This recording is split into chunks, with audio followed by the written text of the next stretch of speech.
बहुत बहुत धन्यवाद मौलाना साहब, आपने हिंदुस्तान में एक और विवाद होने से बचा लिया। वंदे मातरम और भारत माता की जय पर तो विवाद चल ही रहा था, नहीं कह रहे थे।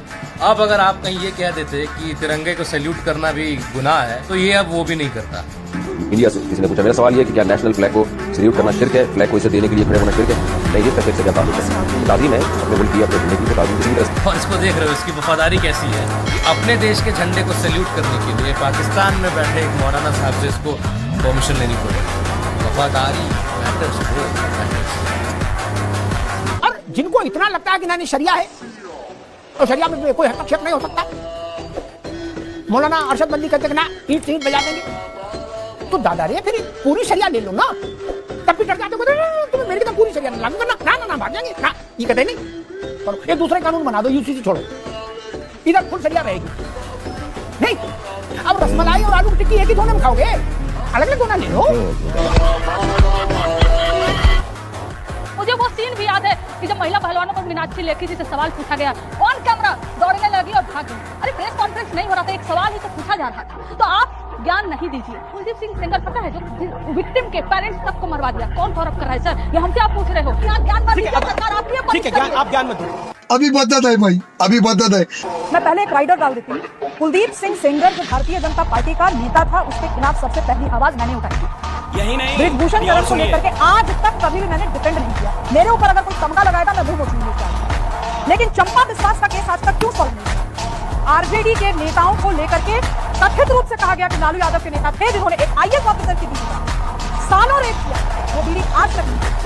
आप बात करते हो, ऐसे लोगों से हम उम्मीद करेंगे कि हमें जस्टिस दिलाएंगे। दादी बांग्लादेश बसाए, नाना पाकिस्तान, उसके बच्चे हमें सिखाए देशभक्ति का ज्ञान। क्या बात। कि पुरानी आप व्यवस्था की बात करते हैं, पुरानी व्यवस्था तो सनातनी जिसको समाज आप कहते हैं, उसमें जातिवाद भी था, लेकिन जातिवाद नहीं था सरकार, जातिवाद के नेताओं ने घुसाया। जातियां व्यवस्था के लिए थी। देखिए हम सब यहाँ बैठे हैं ना, ये भैया बैठे हैं, ये एक व्यवस्था के तहत यहाँ बैठे हैं, मैं एक व्यवस्था के तहत यहाँ बैठा हूँ, और आप चार लोग व्यवस्था के तहत, ये बहन खड़ी है ना, एक व्यवस्था के लिए खड़ी है। ये सारे लोग व्यवस्था, ये देखो कैमरे वाली व्यवस्था पर है। क्या इन सबके बिना, आप सबके बिना यहाँ मंचासन हो सकता है? ब्राह्मण जो वेद पढ़े, यज्ञ करे, दान दे वो ब्राह्मण, जो राष्ट्र की रक्षा करे वो क्षत्रिय, जो आर्थिक रूप से देश को मजबूत करे वो वैश्य, और जो सबके साथ खड़ा रहे, सबको जरूरत पड़ती है ना एक व्यक्ति की, तो सबके साथ कंधे से कंधा मिलाकर खड़ा रहे वो शूद्र। शूद्र कोई अछूत नहीं है। गुंडों को भगाने के लिए कौन ये लोग थे, किस पार्टी से एफिलिएटेड थे, कोई नहीं जानता। लेकिन वेस्ट बंगाल की चीफ मिनिस्टर ममता बनर्जी पर ब्लेम डाला जा रहा है इस रिपीटेड लॉ एंड ऑर्डर के फेलियर के चलते।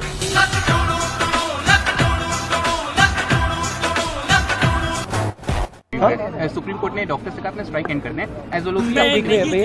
मैं यहाँ इस मामले में आया हूँ। अब मैं जानता हूँ कि आप इस मामले को उठवाना नहीं चाहते हो, आप डिस्ट्रैक्ट कराना चाहते हो। लेकिन इसी रात 40 के करीब गुंडे इस हॉस्पिटल में आकर प्रोटेस्टर्स पर हमला करने लग जाते। तो तुम्हें पता नहीं है कौन? 7,000 people can never gather without knowledge or consent of the this is not।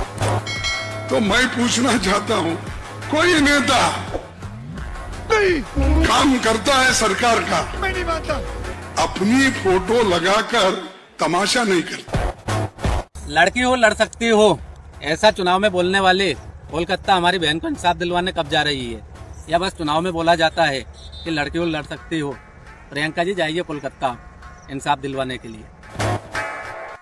मजा तो तब आएगा जब बांग्लादेश का नया राष्ट्रीय गीत ढाका की सड़कों पर बजेगा। भर दे झोली मेरी मोहम्मद, जो कर दी हिंदुओं की एकता ने खाली।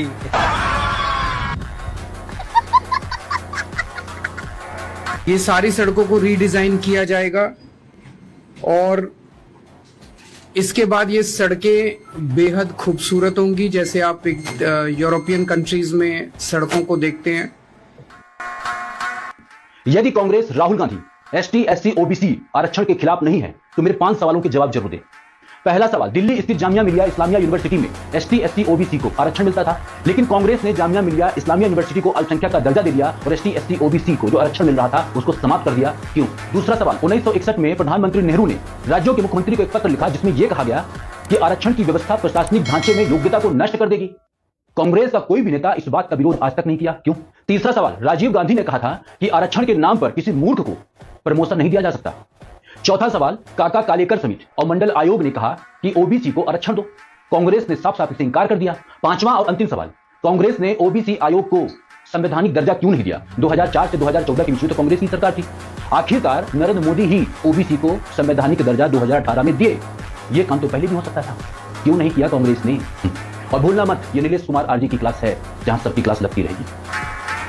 लेकिन वेस्ट बंगाल की चीफ मिनिस्टर ममता बनर्जी पर ब्लेम डाला अच्छा बात नहीं है। चीफ मिनिस्टर कौन, होम मिनिस्टर कौन? जब चिल्ला चिल्ला के देश के प्रत्येक नागरिक को बताते हो कि 1991 में मनमोहन सिंह ने ही देश की इकोनॉमी को बचाया या पूरे देश को बचाया, तो एक बात और है, जो चिल्ला चिल्ला के पूरे देश को या प्रत्येक नागरिक को बताया करो कि देश की अर्थव्यवस्था को बर्बाद भी कांग्रेस ने ही किया था। 1947 से 1991 के बीच देश में एक तरफा कांग्रेस की ही सरकार थी, और वो भी पूर्ण बहुमत से। तो देश की अर्थव्यवस्था बर्बाद कैसे हो गई? देश को आपने यदि बचाया ना, तो 30 साल देश को पीछे भी ले गए। बताया करो। और ये नीलेश कुमार आरजे की क्लास है जहां सबकी क्लास लगती है। वंशज हूँ, भारतवासी कहलाता हूँ, जिस सत्य से तुम वंचित हो वो सत्य मैं तुम्हें बताता हूँ। राजा भरत का वंशज हूँ, भारतवासी कहलाता हूँ, जिस सत्य से तुम वंचित हो वो सत्य मैं तुम्हें बताता हूँ। जो हमको कभी बताया ना वो राज बताने आया हूँ, कुछ लोगों को बर्दाश्त नहीं जो आज बताने आया हूँ। मेरे देश को पहले बांट दिया, कभी मजहब पर कभी जाति में, जो धर्म न छोड़े काट दिया और दबा दिया उस माटी में। धर्म सनातन अपना है और संस्कृत है भाषा भी। क्या मंदिर देश में बचे नहीं जो जाके टेकते माथा नहीं? अरे कैसे तुम सब भूल गए जो वीर कभी कुर्बान हुए, जो देश के खातिर मिट गए कुछ बालक और जवान हुए। तुम पुलवामा के हादसे के दिन वैलेंटाइन बनाते हो, तुम्हें वीर शिवाजी याद नहीं और महाराणा को भूलोगे। वो कैप्टन विक्रम बत्रा थे जो लिपटे आए फूलों में। तुम जन्म के भूखे खुद की तुलना करते कृष्णा राधा से, तुम कृष्ण को अलग समझते हो और वंचित रह गए राधा से। तुम्हें शिव शक्ति का ज्ञान नहीं जो सृष्टि परम विधाता है, फिर रावण का अभिमान नहीं श्री राम की महिमा गाता है। रावण का अभिमान नहीं श्री राम की महिमा गाता है। मैं राजा भरत का वंशज हूँ, भारतवासी कहलाता हूँ, जिस सत्य से तुम वंचित हो वो सत्य मैं तुम्हें बताता हूँ। राजा भरत का वंशज हूँ, भारतवासी कहलाता हूँ, जिस सत्य से तुम वंचित हो वो सत्य मैं तुम्हें बताता हूँ। तुम्हें राम राम में शर्म लगे, हाय हेलो तुमको कूल लगे, जो माथे तिलक लगाते हैं फिर वो सब तुमको फूल लगे। अरे रावण तुम जलाते हो माँ सीता को उठाने पर, फिर तुम सब क्यों मान रहे वो निर्भया कांड हो जाने पर? अरे छोड़ो तुम सब भूल गई, यह भूमि है माँ झांसी की, जो अंग्रेजों का काल बनी, कभी परवाह ना की फांसी की। कभी म्यांमार, कभी श्रीलंका, अफगानिस्तान, नेपाल बना, फिर बांग्लादेश, भूटान बना और अंत में पाकिस्तान बना। अरे कितने टुकड़े किए गए, अभी और भी होने बाकी है। यदि हिंदू नींद से जागा ना तो देश की तय बर्बादी है। क्या देश सिर्फ ये मेरा है या गद्दारों का डेरा है? तुम गूंगे अंधे बने रहो, तुम्हें अंधेरों ने घेरा है। अरे हमने चारों वेद लिखे और हम ही देश का मूल है, बोले रामायण काल्पनिक, बस यही तुम्हारी भूल है। अरे द्रौपदी का मान बनो, माँ सीता का अभिमान बनो, तुम गर्म खून के प्याले हो और बहुत ही किस्मत वाले हो। जो भारत में तुम जन्मे हो, जा ब्रह्मा विष्णु मन में हो, जा पशु भी पूजे जाते हैं और पौधों का भी मोल है, जा नदियों को माँ कहते हैं और मीठी वाणी बोल है। या परशुराम का क्रोध भी है और गीता ज्ञान का बोध भी है। 51 शक्ति पीठ है, माँ वैष्णव नैन ज्वाला जी, या खाटू श्याम भी बसते हैं, बसते सालासर बालाजी। या भूमि वीर जटायु की नहीं बाबर और हुमायूं की, या भूमि वीर जटायु की नहीं बाबर और हुमायूं की। मैं राजा भरत का वंशज हूँ, भारतवासी कहलाता हूँ, जिस सत्य से तुम वंचित हो वो सत्य मैं तुम्हें बताता हूँ। जो बंटवारों के पतवारों में सोच देश ये मेरा है, अरे जाके उनका हाल देखो, आतंकवाद ने घेरा है। वहाँ छोटी छोटी हिंदू लड़की घर से उठा ली जाती है, वो माने या ना माने बेगम उनकी बना ली जाती है। अरे भारत देश में एक ही नारा राम राम का गूंजेगा, हम पहुँचे चांद पे देख तरक्की मुंह तुम्हारा सूझेगा। राजा भरत का वंशज हूँ, भारतवासी कहलाता हूँ, जिस सत्य से तुम वंचित हो वो सत्य मैं तुम्हें बताता हूँ। तुम सब भूल चुके हो कि तुम लोग कौन हो, आओ हम तुम्हें बताते हैं कि तुम वास्तव में कौन हो।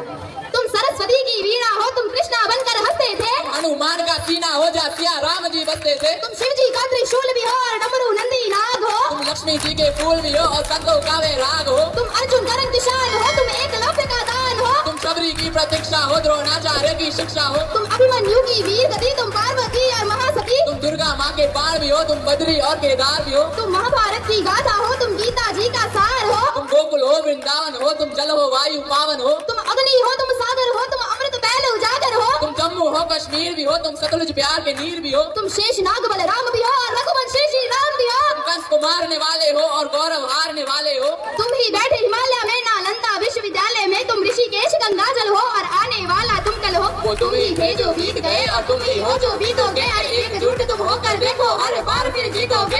एकजुट तुम होकर देखो हर बार फिर जीतोगे। मैं राजा भरत का वंशज हूँ, भारतवासी कहलाता हूँ। जिस सत्य से तुम वंचित हो वो सत्य मैं तुम्हें बताता हूँ। राजा भरत का वंशज हूँ, भारतवासी कहलाता हूँ। जिस सत्य से तुम वंचित हो वो सत्य मैं तुम्हें बताता हूँ। जय श्री राम, जय श्री राम।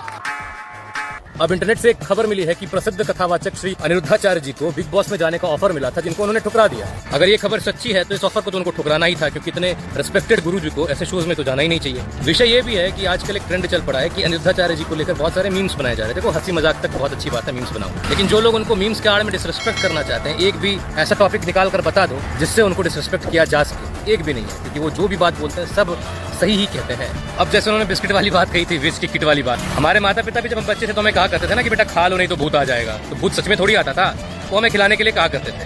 तो इसके मीम्स बना लो, लेकिन बेइज्जती करने की ना सोचना। आज उनका जन्मदिन है जो लाए तो थे कंप्यूटर, मगर अपने बच्चे के दिमाग में मदरबोर्ड लगाना भूल गए। कोई जोर से नहीं हंसेगा। रबिश कुमार बाबू रबिश जी जो है वो अपनी रबिश से पूरी तरह से एक प्रकार कहें कि पूरे मस्त है। जरा सुनिए तो जरा इनकी बातें क्या कह रहे हैं ये। लेकिन ये बंगाल का भी अपना चरित्र है कि कुछ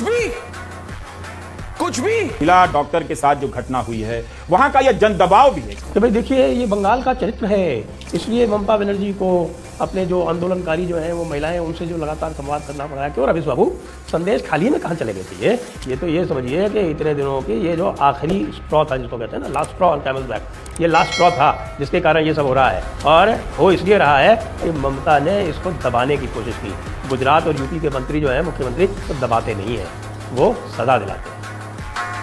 अल्टीमेटली जो होना है वो यही होना है कि पॉलिटिकल अलायंसेस बनेंगे, उन्हीं लोगों के साथ बनेंगे जिस पार्टी में सबसे ज्यादा पोटेंशियल रेपिस्ट या रेपिस्ट पाए जाएंगे। कोई भी पार्टी आकर के ये नहीं कहेगी कि आज के बाद, इस घटना के बाद, इस 31 वर्ष की छात्रा के साथ जो हुआ, प्रेमी के साथ जो हुआ, उसके बाद हम ये प्रण लेते हैं कि सेक्स क्राइम से रिलेटेड कोई भी अगर धब्बा किसी व्यक्ति पर लगता है तो हम उसको अपनी पार्टी में एंट्री नहीं देंगे। जेंडर पे जब भी बात होगी, मैं फिर से कहूंगी, कोई भी पॉलिटिकल पार्टी रेप और रिजर्वेशन, इन दो ध्रुवों के अलावा किसी कोई और मुद्दा होगा ही नहीं।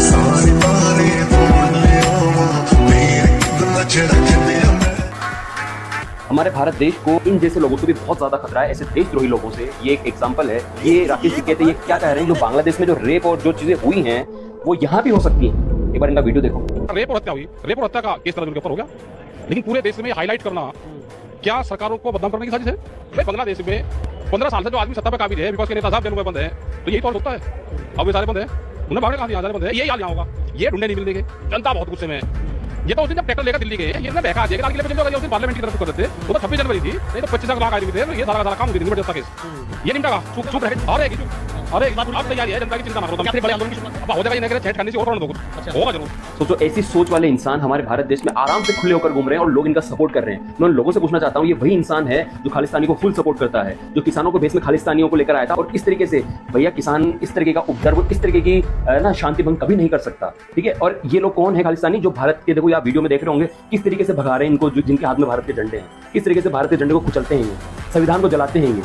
सोचो, ऐसे इंसानों को ये लोग सपोर्ट करते हैं और ऐसे इंसानों को ये लेकर आते हैं, क्योंकि इनको पता है कि जो असली किसान है, जो असली पंजाब के किसान है, वो कभी नहीं आएंगे इनके सपोर्ट में। लेकिन ये कहां से लेकर आते हैं? कनाडा से, और जो वहां पे जो कुछ जो लोग हैं खालिस्तानी, उनको लेकर आते हैं शांति भंग कर।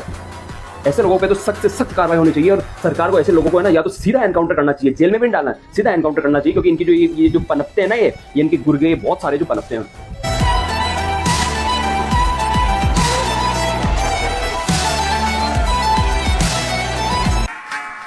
बरेली में आमिर और फैजान नाम के दो लड़कों ने एक दलित लड़की का रास्ता रोक लिया। वो नाबालिग थी, जन सुविधा केंद्र से लौट रही थी। रास्ते में इन बदमाशों ने उस बेटी के साथ छेड़खानी की। नहीं, तू समझा नहीं। तो तमंचा लहराकर फायरिंग करनी शुरू की। कि इन लोगों के लिए सद्भावना ट्रेन नहीं, बुलेट ट्रेन चलेगी, कायदे से बुलेट ट्रेन।